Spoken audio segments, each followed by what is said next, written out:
સ્વામિનારાયણ સાક્ષાદક્ષર પુરુષોત્તમ સર્વેભ્યં પરમાં શાંતિમ આનંદમ સુખમર્પયેત. કૃપા કરો મુજ ઉપરે સુખનિધિ સહજાનંદ. ગુણ તમારા ગાવવા બુદ્ધિ આપજો સુખકંદ. ગુણ તમારા ગાવવા બુદ્ધિ આપજો સુખકંદ. શ્રી સ્વામિનારાયણ ભગવાનની જય. સિયાવર રામચંદ્ર ભગવાનની જય. ઉમાપતિ મહાદેવની જય. દરેક દિવ્ય હરિભક્તોને સ્વામિનારાયણ જયંતિ પર્વના જય સ્વામી નારાયણ. આજના પ્રવચનનો મુખ્ય વિષય ભગવાન શ્રી સ્વામિનારાયણનું ઐશ્વર્ય. આમ તો ઐશ્વર્ય શબ્દ આપણે સાંભળીએ એટલે સાહજિક રીતે એવા પ્રસંગો સાંભળવાનું આપણને મન થાય, પરંતુ આપણા ભગવાન એવા ઈષ્ટદેવ સ્વામિનારાયણ ભગવાન કે જેમના એ દરેક ચરિત્રોની અંદર કંઈક ને કંઈક ઐશ્વર્ય સમાયેલું છે. એ તેઓની દરેક પ્રકારની એ લીલાઓની અંદર કંઈક ને કંઈક તો મર્મ આપણને જોવા મળે જ છે. આમ તો પરબ્રહ્મ પુરુષોત્તમ નારાયણ એટલે કે ભગવાન જ્યારે પૃથ્વી ઉપર અવતરે ને ત્યારે તેઓના ઐશ્વર્યનો અનુભવ એ બધાઈને થાય છે. એ સદગુરુ મુક્તાનંદ સ્વામી હોય, કે સદગુરુ ગોપાલ સ્વામી હોય, કે મૂળ અનાદિ અક્ષર મૂર્તિ એ ગુણાતીતાનંદ સ્વામી હોય, કે દેવીવાળો મગનીરામમાંથી અદ્વૈતાનંદ સ્વામી હોય, કે કવિ એ જે લાડુદાન બારોટમાંથી એ પોતે બ્રહ્માનંદ સ્વામી જેમનું પરિવર્તન થઈ ગયું, કે જેમના જીવનની અંદર એ ભગવાન પ્રત્યેનો એ ભાવનો ઉદય થયો અને બધી પ્રકારની સગવડતાઓનો ત્યાગ કર્યો. પણ જો એ ભગવાન સ્વામિનારાયણનું ઐશ્વર્ય એ બધાએ અનુભવ્યું છે. ભગવાન તો અનંત ઐશ્વર્યના એક અગાધ એક મહાસાગર જેવા છે. પરબ્રહ્મ ભગવાન શ્રી સ્વામિનારાયણ સન 1781માં ભારત ભૂમિની અંદર અવતર્યા અને બાળપણથી જ તેમનું ઐશ્વર્ય બધાને જણાતું. તો આજે આપણે એ છપૈયામાં તે બાળ પ્રભુ ઘનશ્યામનો એ જન્મ થયો. તો એ લીલા ચરિત્રોના એ પ્રગટતા દિવ્ય થોડાક ઐશ્વર્યોના એક થોડુંક આપણે અલ્પ આચમન આજના દિવસે કરવાના છીએ. થોડાક પ્રસંગો દ્વારા ભગવાન શ્રી સ્વામિનારાયણનું કેવું ઐશ્વર્ય હતું, એમને કેવું ઐશ્વર્ય વાપરેલું હતું, તો એની આજે આપણે વાતો કરવી છે. આમ તો લોકમાં એવું કહેવાય છે કે ચમત્કાર વિના નમસ્કાર નહીં. એટલે કે કોઈ વ્યક્તિને આમ સરળતાથી એ તમે ગમે એટલો ઉપદેશ આપો ને તો અસર ન થાય, તો એને કંઈક તો આપણે ચમત્કારનો અનુભવ કરાવવો જ પડે. તો આવી જ એક ઘટના છપૈયાની અંદર બનેલી. હવે છપૈયાની અંદર મીન સરોવરની અંદર એક માછીમાર છે ને માછલાઓની હિંસા કરતો હતો. એટલે બાળ પ્રભુએ તો આ પાપ કર્મ કરતો અટકાવવા માટે એક દિવ્ય ચરિત્ર ત્યારે કરેલું. એટલે છપૈયામાં એક દિવસ ઘનશ્યામે બાળ મિત્રો વેણી, માધવ ને પ્રાગને બોલાવીને કહે છે કે આપણે ચાલો મીન સરોવરે નાહવા માટે જઈએ. હવે નાહવાની વાત આવી એટલે બધા તૈયાર થઈ ગયા. હવે ચારેય બાળ મિત્રો છે ને પોતે મીન સરોવરે ગયા. હવે સરોવરને કિનારે એક વડનું વૃક્ષ અને ત્યાં બધા નાહવાની તૈયારી કરવા લાગ્યા. અને તેવામાં જ તે ઘનશ્યામની નજર છે ને એ માછીમાર ઉપર પડી. હવે કાળો ને કદાવર માછીમાર ઊભો થયો અને પાછી માછલાઓ પકડે અને ટોપલામાં ભરે. આપણા જીવનની અંદર અહિંસા પરમો ધર્મ, અહિંસા જીવનની અંદર હોવી ખૂબ જરૂરી છે. અને તમે જુઓ કે સત્ય ને અહિંસા નામના બે અમોઘ શસ્ત્ર એ ગાંધીજી પાસે હતા. અને એ ગાંધીજીએ એક 200-300 વર્ષનું એ બ્રિટિશ સામ્રાજ્ય હતું એ પોતે એ અહીંથી મુક્ત કરે છે અને ભારત દેશને આઝાદી આપી. આ બે એમની પાસે અમોઘ શસ્ત્રો હતા. અને સત્ય અને અહિંસા એ જીવનની અંદર આપણને એક પ્રામાણિકતા તરફ લઈ જાય છે, એક સત્યતા તરફ લઈ જાય છે, કરુણા દયા તરફ લઈ જાય છે. એટલે ઘનશ્યામ પ્રભુ તો બાળપણથી જ તે ભગવાન તો કેવા દયાળુ હોય, ભક્ત વત્સલ હોય. એટલે ઘનશ્યામની નજર માછલીના ઢગલા ઉપર પડી અને આ બધી મરેલી માછલીઓ જોઈને દયા આવી ગઈ ને એમને સંકલ્પ કર્યો કે આ બધી માછલીઓ જીવતી થાય. અને બધી માછલીઓ જીવતી થઈ ગઈ અને થોડીક જ સમયની અંદર એ જે માછીમારે ટોપલો આખો ભરેલો હતો માછલીઓનો અને આખો ટોપલો બધો ખાલી થઈ ગયો અને કૂદી કૂદીને બધી માછલીઓ પાણીમાં પાછી વહી ગઈ. આમ તો માછલીઓ માટે પાણી છે ને એમનું જીવન છે, પરંતુ એ શ્રીજી મહારાજે, જો તમે બાળપણના આપણા આવા ચરિત્રો જોઈએ ને ત્યારે આપણને ખ્યાલ આવે કે એમને ઐશ્વર્ય એ એમને વાપરેલું. પણ જો એક વાત એ પણ યાદ રાખવી કે ચમત્કાર ને ઐશ્વર્ય સાથે સાથે આપણામાં રહેલા એવા કામ ક્રોધાદિક જેવા અસુરો, જે આપણે બેઠા છે, જેવી વાસનાઓ છે, એવા સ્વભાવ દોષો છે, એને પણ મુક્ત કર્યા છે. એ જ એમનું મોટામાં મોટું ઐશ્વર્ય કહેવાય. અને આવા ઐશ્વર્યો તો, આવા ચમત્કારો કરવા પાછળનું એમનું કારણ એ જ હતું કે બધાય મુક્તો એક જોડાય, એક એવા ભક્ત સમાજ પોતે તૈયાર થાય અને સાથે સાથે એવું પોતે આત્યંતિક કલ્યાણ કરે. તો આ એમની એક ભાવના આપણને જોવા મળે છે. એટલે કૂદી કૂદીને તો બધી માછલીઓ પાણી પાછી ચાલી ગઈ. હવે આ જોઈને છે ને માછીમાર પોતે ખૂબ ગુસ્સે થયો, કારણ કે ઘણી બધી મહેનત એને કરેલી હતી આ માછલાઓ પકડાવવા માટે. એટલે ઘનશ્યામને મારવા માટે દોડે છે. એટલે ઘનશ્યામે વિચાર કર્યો કે આ અભિમાનીનું છે ને અભિમાન તો તોડવું જ પડશે, અને હિંસા કરે એટલે એને શિક્ષા તો કરવી જ જોઈએ.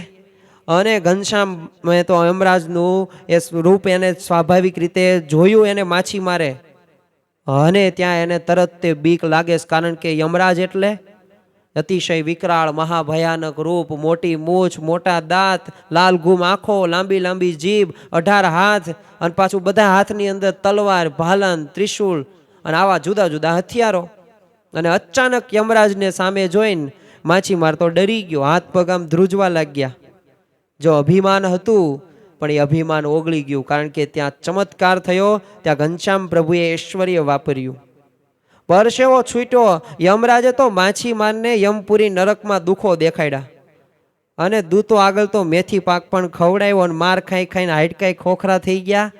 અને પાછો માછીમાર કે બચાવો, છોડાવો, બચાવો, હવે હું આવું પાપ નહીં કરું, બૂમોય પાડે. અને પછી એની ભૂલ એને સમજાઈ ગઈ. એટલે પછી તો ઘનશ્યામ પ્રભુની માફી માગે છે, અને એક પોતે કહે છે કે હવે પછી હું આવું પાપ કર્મ કરીશ નહીં, અને આ મારી ભૂલ છે, મને માફ કરો, અને હું આવી રીતના બીજો આવી રીતના ધંધો નહીં કરું, અને મારા પાપ પણ એમાંથી પણ મુક્ત કરો. અને આવું કહીને એટલે પછી ઘનશ્યામ પ્રભુને તો દયા આવી ગઈ. એટલે એના જે પાપો હતા એ તે એનાથી મુક્ત કર્યા, અને આશીર્વાદ આપીને એ રવાના પણ કરે છે. અને અહિંસાનો એવો ઉપદેશ પણ એ આ માછીમારને આપે છે. તો જો સત્તા અને શક્તિના પણ અભિમાનમાં એ રાજતો મનુષ્ય હિંસા અને પાપ કર્મ કરતા ખચકાતો નથી, પરંતુ ભગવાન જ્યારે આ પૃથ્વી ઉપર અવતાર ધારણ કરે છે ને ત્યારે જીવોની પાપ વૃત્તિ અને હિંસા વૃત્તિ દૂર કરે છે, અને ધર્મનું સ્થાપન કરે છે.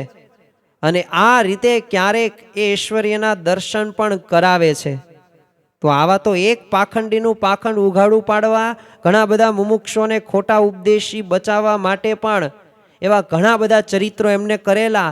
આપણે બીજો એક પ્રસંગ જોઈએ, ઘનશ્યામ પ્રભુનો જ છે, જેથી આપણને ખ્યાલ આવે. આમ તો આજનો પવિત્ર દિવસ એટલે કે રામનવમી અને સ્વામિનારાયણ ભગવાનની જયંતી, એટલે આજે આપણે ફરાળ કે પછી એ લિક્વિડ ઉપર કે એવી રીતે આપણે યથાશક્તિ પ્રમાણે એવો તપ વ્રત કર્યું પણ હશે. તો એકાદશી પણ મહિનાની અંદર 2 આવે, અને વર્ષની અંદર 24 એકાદશી આવે. જો અધિક માસ હોય તો 2 એકાદશી વધુ. તો એકાદશીનો દિવસ હતો. હવે ઘનશ્યામ તો વહેલા ઉઠીને નાહી ધોઈને પૂજા પાઠ કરીને મંદિરમાં દર્શન કરવા માટે જાય છે. તો અયોધ્યાની અંદર એક મંદિરે છે ને ઘનશ્યામ દર્શન કરવા માટે ગયા, અને ત્યાં જ તે મંદિરમાં એક પાખંડી વ્યક્તિ છે ને કથાકારના વેશની અંદર રામચરિતની કથા કરતો હતો, અને કથામાં એકાદશીનું વર્ણન આવ્યું.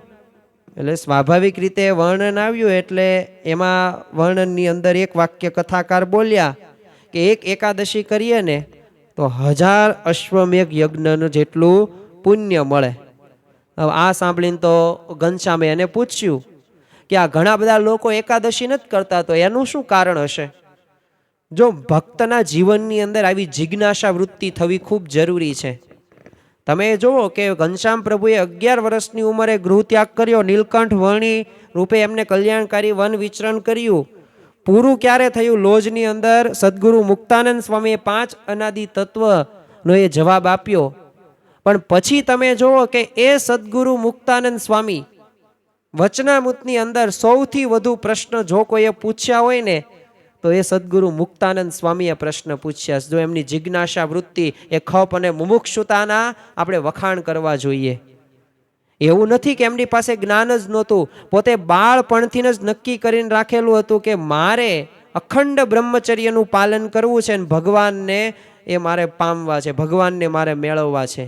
એવી ખપ અને મુમુક્ષુતા એમના જીવનની અંદર ઓલરેડી હતી જ તે. પણ છતાં પણ તમે જુઓ કે જિજ્ઞાસા વૃત્તિ કેવી, અને આપણે એમનો આભાર કેમ માનવો જોઈએ? કારણ કે આપણા વતી એમને પ્રશ્ન ઘણા બધા પૂછેલા છે. તો આના ઉપરથી આપણે કહી શકીએ એમ ઘનશ્યામ પ્રભુએ તે પૂછી જ લીધું કે એકાદશી કેમ નથી કરતા ઘણા બધા લોકો, તમે આટલો બધો મહિમા કયો છો.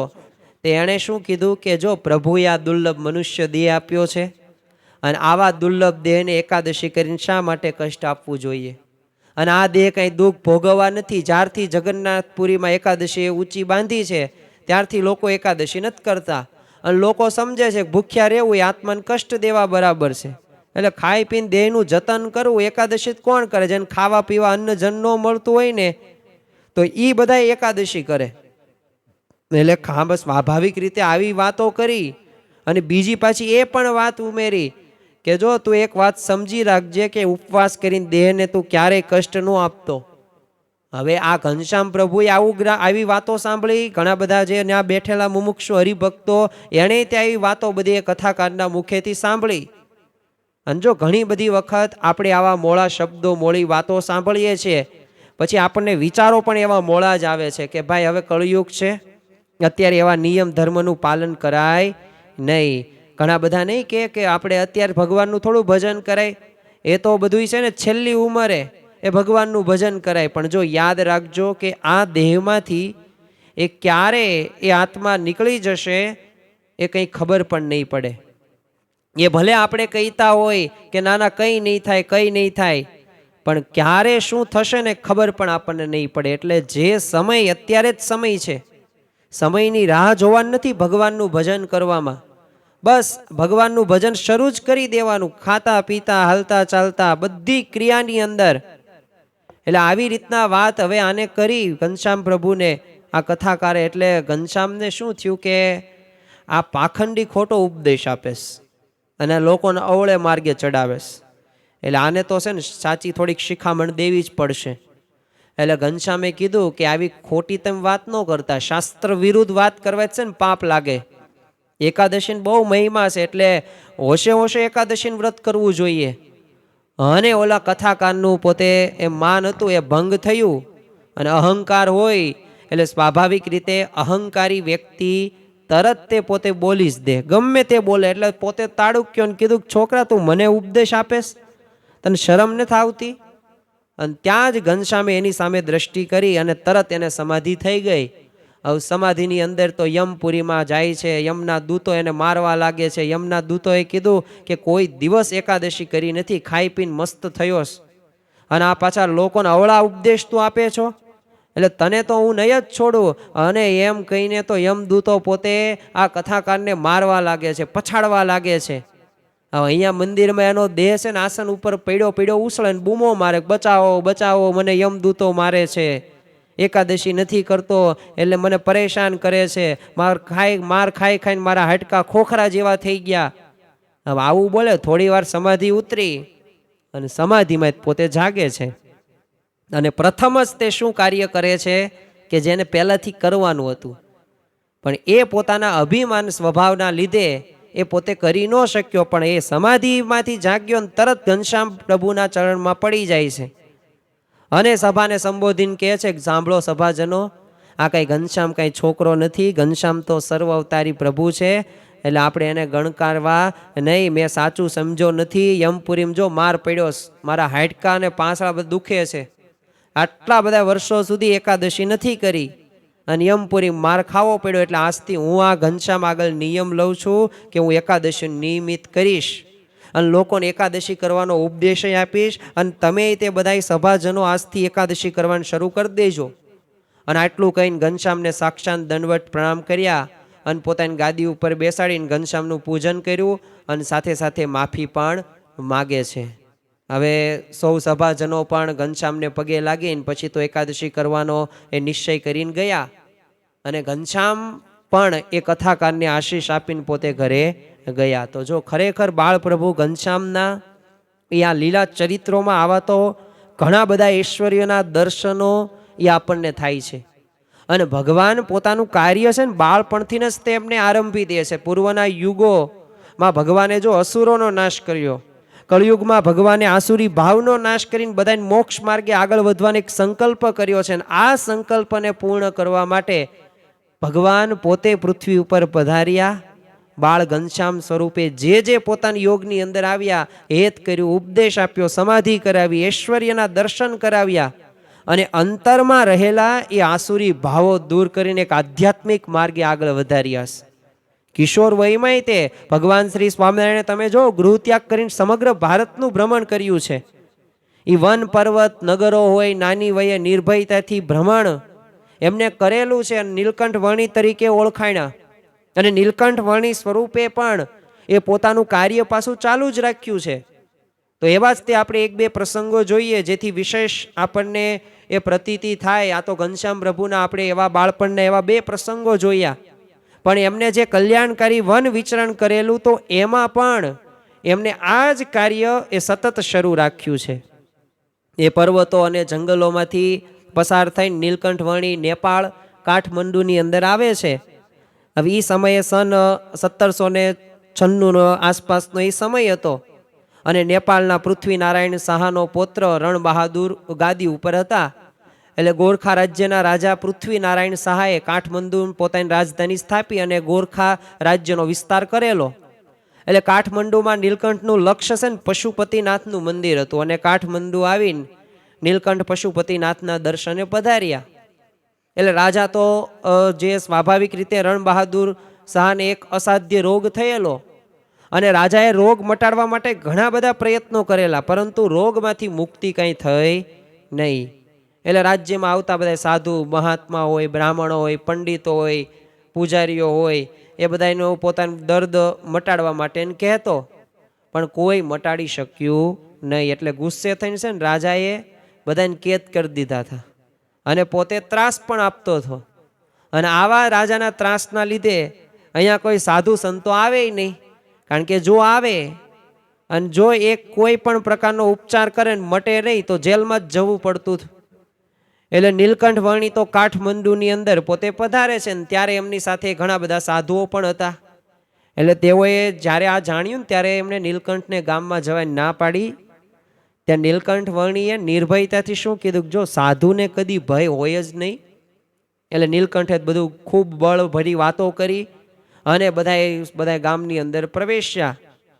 અને ગામની અંદર સાધુઓ આવ્યા છે અને આવી ખબર તરત રાજા એમના મહંતને બોલાવવા માટે માણસ એક મોકલો અને મહંત વર્ણીને સાથે લઈને રાજ દરબારની અંદર જાય છે. રાજાએ સન્માન કર્યું અને રાજાએ નીલકંઠને પોતાનો અસાધ્ય જે રોગ હતો એની બધી માંડીને વાત કરીને રોગ મટાડવા માટે આજીજી કરી. એટલે નીલકંઠ વર્ણી તો એ આ સાંભળો એનો રોગ એટલે દયા આવી ગઈ. એટલે નીલકંઠે કીધું કે જો તમારા પ્રારબ્ધને કોઈ મંત્ર જંત્ર જાણનાર કે કોઈ કિમિયાગાર મટાડી શકે એમ નથી. ભગવાનના નિયમનું ઉલ્લંઘન કોઈથી એ થઈ શકતું નથી. એટલે કાંઈ દુઃખ આવે એ પ્રારબ્ધ કર્મનું સમજીને પરમાત્માની પ્રાર્થના કરતા કરતા ધીરજથી સહન કરવું. પણ આવી મનસ્વી રીતથી તમારું દુઃખ તો મટવાનું નથી, ઉલટું કર્મના નવા બંધનો તમે બાંધો છો. અને જો આપણા સનાતન એ સંસ્કૃતિની અંદર, આપણા ધર્મ ગ્રંથોની અંદર, શાસ્ત્રોની અંદર કર્મ સિદ્ધાંતની વાત આપવામાં આવી છે. અને એ જ વાત અહીંયા નીલકંઠ વર્ણી એ આ રાજાને પણ કરે છે. એટલે આ નીલકંઠ વર્ણીની આ મધુર વાણીથી રાજાને તો અંતરદ્રષ્ટિ થઈ ગઈ. એટલે પોતાના જે કર્મો બદલ એને માફી માગી અને દર્દ મટાડવાનું પણ કીધું. અને કરુણામૂર્તિ નીલકંઠ વર્ણીએ થોડુંક જળ મગાવ્યું, હાથમાં જળની અંજલી લઈને રાજાને પી જવા માટે કીધું. અને રાજાએ પ્રસાદી જળ હતું એ શ્રદ્ધાપૂર્વક પી ગયા અને વર્ણીના સંકલ્પે એની તરત અસર થઈ ગઈ. અને રાજાને એ જે પેટનું શૂળ એ મંદ પડ્યું ને એ રાજાને વર્ણી માટે ખૂબ ભાવ થયો અને એને કંઈક માગવા માટે પણ કીધું. પણ ત્યારે નીલકંઠ વર્ણીએ હસતા હસતા કીધું કે જો તમારે સેવા કરીને સંતોષ માનવો હોય ને તો બંદીખાને પૂરેલા એ બધા સાધુઓને મુક્ત કરી દો અમારે એટલું જ માગવું છે, બીજું કંઈ માગવું નથી. અને વર્ણિની નિસ્પૃહતા, એ લોક પ્રત્યેની અનાસક્તિથી આ રાજા તો બહુ અત્યંત પ્રભાવિત થઈ જાય છે. અને પ્રભાવિત થઈ જાય છે એટલું જ નહીં, એ નીલકંઠ વર્ણિની ઈચ્છાને લીધે આજ્ઞા માનીને તરત એ બધાય સાધુઓને જેલમાંથી મુક્ત પણ કરે છે અને નીલકંઠ વર્ણી એમને આશીર્વાદ પણ આપે છે. તો જો આમ નીલકંઠ પ્રભુએ છે ને રાજાને ઉપદેશ આપ્યો, પાપ કર્મ કરતા અટકાવ્યો અને રાજાને અંતરથી પસ્તાવો થયો. એટલે દયાળુ પ્રભુએ જો એનું પ્રારબ્ધ બદલું અને રોગ મુક્ત પણ કર્યો. તો જો આપણે એવા ભગવાનના શરણે છીએ કે જે પોતે આપણું ગમે તેવું ભૂંડું પ્રારબ્ધ પણ રૂડું કરી શકે છે, અને ખરેખર એ ભગવાનનું આ સામર્થ્ય છે. એટલે પોતાના વિચરણ દરમિયાન એ માર્ગે ભૂલેલાય જીવન પથિકોને નીલકંઠ વર્ણીએ સાચો માર્ગ બતાવે છે. ભગવાનની જો આ જ કરુણા છે, આ જ દયા છે, અને આપણા જેવા મુમુક્ષોને રાહ બતાવવા માટે સ્વયં પૃથ્વી ઉપર અવતરીને કષ્ટો સહન કરે છે. તો આવા તો એક અધ્યાત્મ માર્ગે એ ભૂલેલા સાધકને સાચો રાહ દેખાડવા માટે તે નીલકંઠ વર્ણી પોતે એક આસામ પણ પધાર્યા છે. અને આસામની અંદર એ પીબેકનું પણ પરિવર્તન કરે છે. આપણે એક પ્રસંગ જોઈએ અને આજનું આ પ્રવચન આપણે પૂરું કરીએ. ખરેખર એમના ઐશ્વર્યની એ વાતો થાય એમ છે જ નહીં, કારણ કે એટલા બધા ઐશ્વર્યો એ શ્રીજી મહારાજે એ બાળપણથી લઈને, આમ કહેવાય ને કે પહેલા વર્ષથી લઈને, જન્મ થયો ત્યારથી લઈને એ 49 વર્ષ સુધી એ ઐશ્વર્યો ભરપૂર આપણને એમના ચરિત્રોમાંથી, એમના જીવન ચરિત્રો પ્રસંગો ઉપરથી આપણને જોવા મળે છે.